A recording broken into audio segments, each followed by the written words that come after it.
In this next lesson, we're going to talk about arpeggios.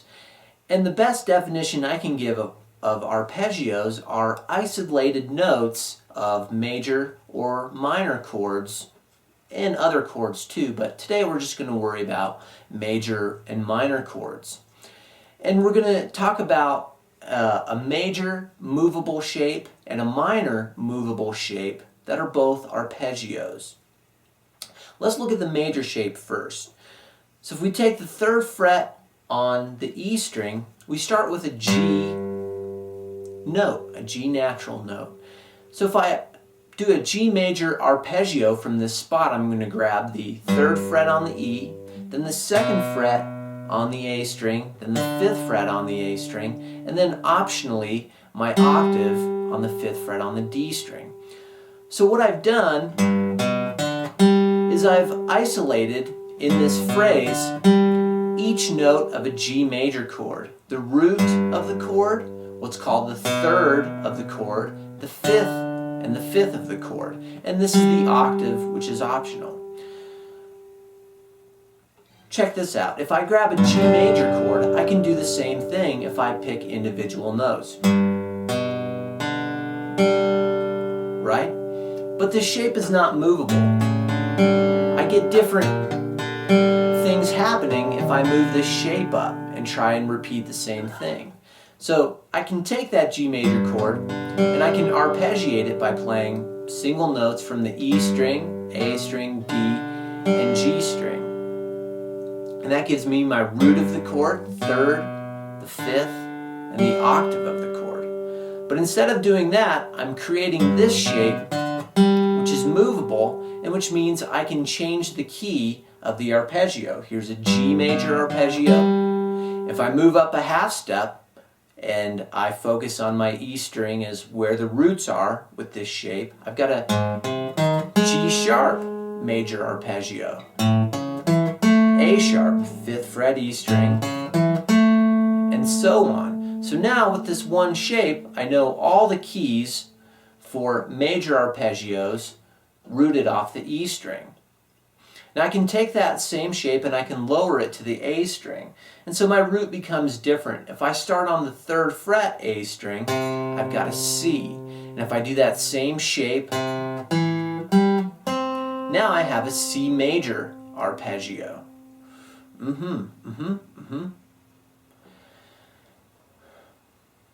Let's think about this. If we were scientists and we were studying molecules, there would be some similarities between molecules and chords. Chords are a mixture of different notes. If a chord was a molecule, it would be a mixture of different atoms, right? So molecules have a bunch of different atoms mixed up in there. Chords have a bunch of different notes mixed in there. Atoms are singular. Molecules are more than one, right? Usually chords have at least 3 different notes.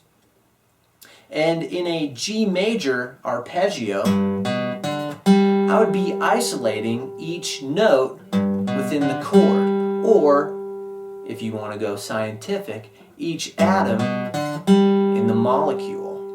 Huh? Not bad. I think that's a pretty cool analogy. What do you think, Anthony?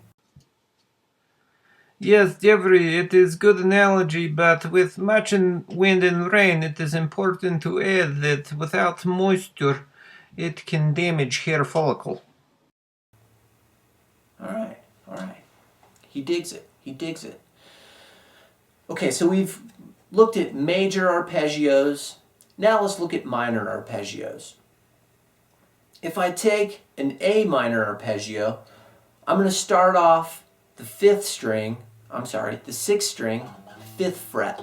There's my A note. And I practice this shape. 5th fret with my 1st finger, and the 8th fret with my pinky on the same string, then the 7th fret on the A string, and then my octave is at the 7th fret on the D string. So I'm outlining an A minor chord, 1, flat 3, 5, octave. Those are the different components, 1, flat 3, 5, of what makes up a minor chord. And I'm isolating each one. So there's my A minor arpeggio, and this shape is movable as well, all off of the E string. So if I find a G root off the E string, I can use this same shape that I use for A minor and create a G minor arpeggio. And the same thing works for the A string, but remember the root is different. So if I start off the 5th fret on the A string, I get a D note, and if I use this same shape, I get a D minor arpeggio. So you ask, why do I need to know arpeggios? And I reply, well, because arpeggios are found everywhere. For instance, let's take this old Bob Marley tune, Stir It Up. We've got a couple different arpeggios in this one. So it starts off like this, 3, 4.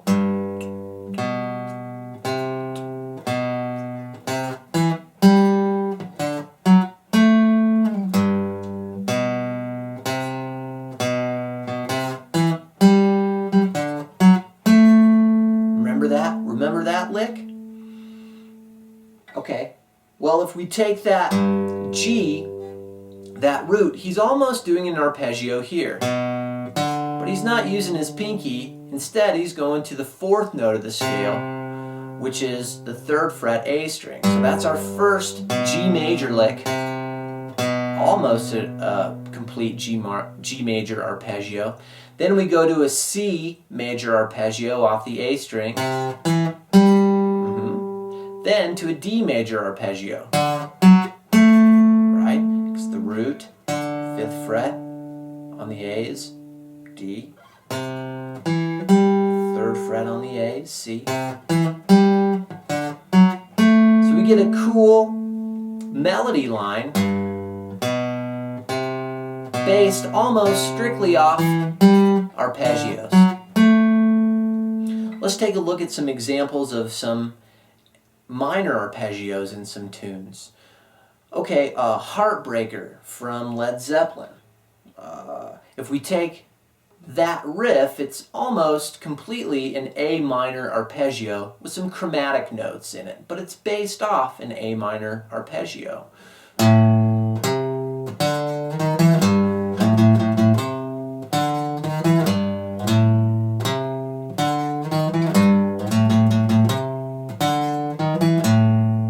So if we look at that arpeggio, the A minor arpeggio is the 5th fret, 8th fret on the E, and the 7th fret on the A string. All those notes are in this lick. Only he's adding some chromatic notes, so he's going 5, 8, the 1 and 3 of the arpeggio, then to the A string, 5th fret, 6, then there's your other note of the arpeggio, the 7th fret on the A string, to 3 on the E. We're not going to worry about that, that's not part of it. But you can see those 3 notes are all in this lick.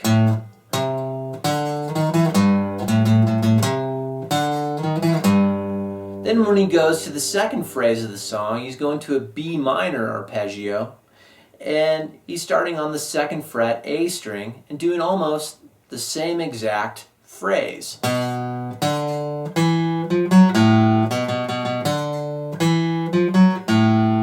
You can see here I've got this note of the arpeggio, the pinky, the 5th fret, and then the 4th fret on the D string are all part of that lick, that 2nd phrase in the 2nd line of Heartbreaker.